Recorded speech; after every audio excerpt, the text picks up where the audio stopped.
V100.7, Milwaukee's only spot for hip-hop and R&B. It's Reggie, smooth as butter brown.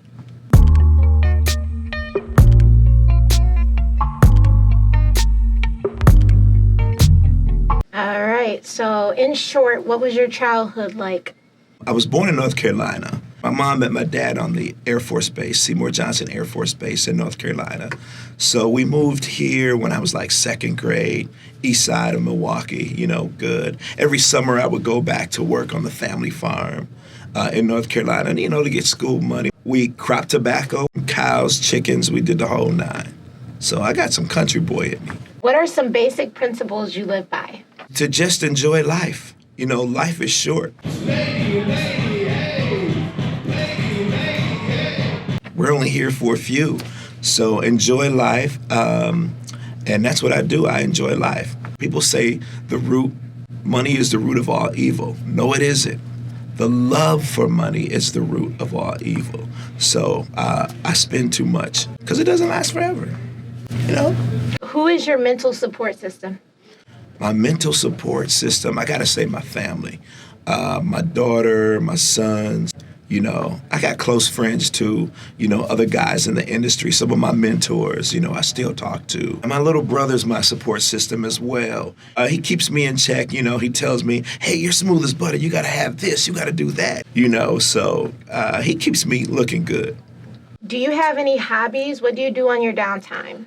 On my downtime, wow. I play bass guitar, I drum machine, keyboards, I do all of that. But my main thing is Call of Duty. I play my PS4 Call of Duty smooth as butter B, by the way, if you wanna get at me. But Call of Duty, that's what I do.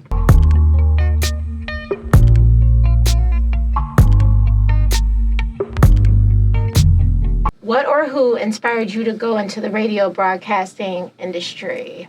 Growing up, I used to listen to a guy by the name of Dr. Bob.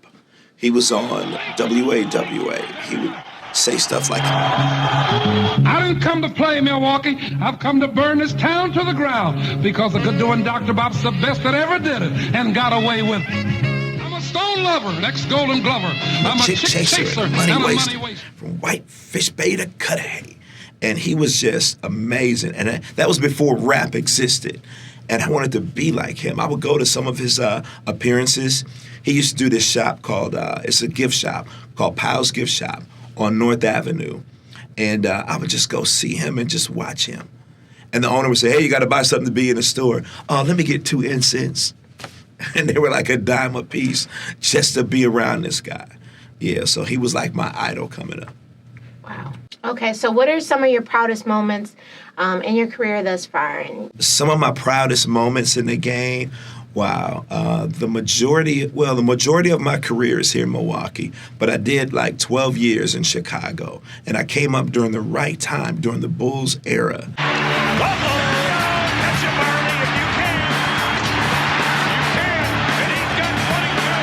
Riding to a championship pep rally in the back of Dennis Rodman's truck, and hanging out with Scottie Pippen, pictures with Michael Jordan, just having a good time. Those were the good old days. What do you think is wrong with the new generation today, and what advice would you give for the youth in Milwaukee? The generation today, I'm sorry to say, but they're lazy. Everything is simple now. We have smartphones, we have microwaves. They're lazy with everything. Back in the day, we had to work to get where we are. I was looking for a producer. People that I interviewed thought it just meant go right on the air. No, I'm trying to build up my followers. No, it doesn't work like that. When I was young, back in the day, I had to work as an intern. I never got paid. I might get a couple of records or something, but I rode on the bus all the way from the east side of Milwaukee all the way to 128th and Blue Mound. On Saturday mornings. I had to be there by 8 o'clock, and I had to make sure that DJ that was on, O.C. White, rest in peace, make sure he had his coffee, his donuts, and his music was set to play. But now, computer does everything. Kids are just lazy, laid back. It's crazy. So advice I would give them is work. Learn your history, work. Oh, yeah. Okay. You've met so many celebrities throughout your career. Who Who would you say had you the most starstruck? When I worked in Chicago, my boss's assistant, her name was Dee Hanley. She worked as, she was his assistant, but she was always in producer mode, always getting people for our shows, you know. So one day she was on the 6th floor in Chicago. I worked at WGCI, and on the 6th floor, there's a spot called Phoenix Talent Agency. And a lot of producers and directors would go there to get talent. Robert Townsend, Spike Lee would come and, get talent. So one day she saw this guy and she said, "Oh, can you do 5 minutes on the show for the guy that's on the air right now?" And he was like, no. Popular guy, household name. "No, I don't have time. She said, "Oh, please." And she could sweet talk anyone to doing anything. So the guy came on my show. He was supposed to have been on for 5 minutes, but he stayed on for over an hour. And the guy I'm talking about is Eddie Murphy. Wow. Oh, my God. It was just amazing. We talked about people on the radio and his laugh. I tried to record him doing his laugh, but it was just hard. It was hard. It was funny. But so probably Eddie Murphy. Yes, he was real hot in the 80s and 90s. How long have you been employed with V100? Well, I worked for V100 from 92 to 94. Then I got called to go back to Chicago, and I made it back to V100.7 in 98. But they let me go January 14th, 2020. They forgot that I had a 1-year extension, so they still had to pay me. So in March, they said, "Hey, let's get Reggie back." So I'm back. My program director, Bailey Coleman, she got a job offer to go to New Orleans. So I'm going to take her spot and be back on the air at the same time. So I'm back on. Yeah.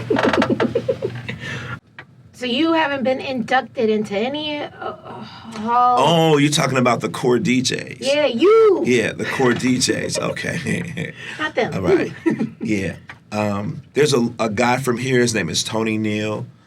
Years ago, he started the core DJs, and it was local at first, and then it expanded. So there's over, I want to say, 2,000-3,000 members of the core DJs in every city.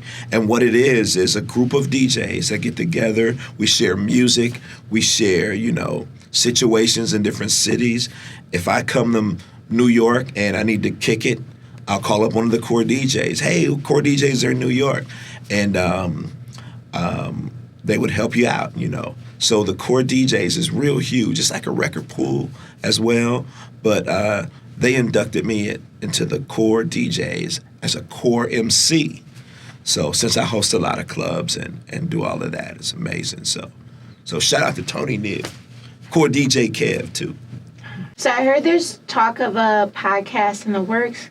If you want to discuss that. Yes, I do have a podcast on iHeartRadio. It's called Classic Conversations with Reggie Brown. And I've interviewed like Kanye West, Wiz Khalifa, President Obama, who's still my president. But so many interviews with so many people. R. Kelly. I got some classic conversations with those guys. Cardi B as well, So, Classic Conversations with Reggie Brown on iHeartRadio. Yes. For 2020, what are you doing? In 2020, I am the program director of V100.7. So there's going to be a lot of exciting things coming your way, some on-edge things because I'm an on-edge guy. Bailey is a good person, but she was our mom. She was like a soccer mom to us. She kept us in check. But I'm going to loosen up a little bit. I'm going to be more edgy. But I plan on being out on these streets and doing some great things for our culture. Yeah. Is there anything that you want to add? Yeah. Keep it locked to V100.7. It's about to go down in a major way. I'm back on the program director of V100.7, Reggie Smooth as butter.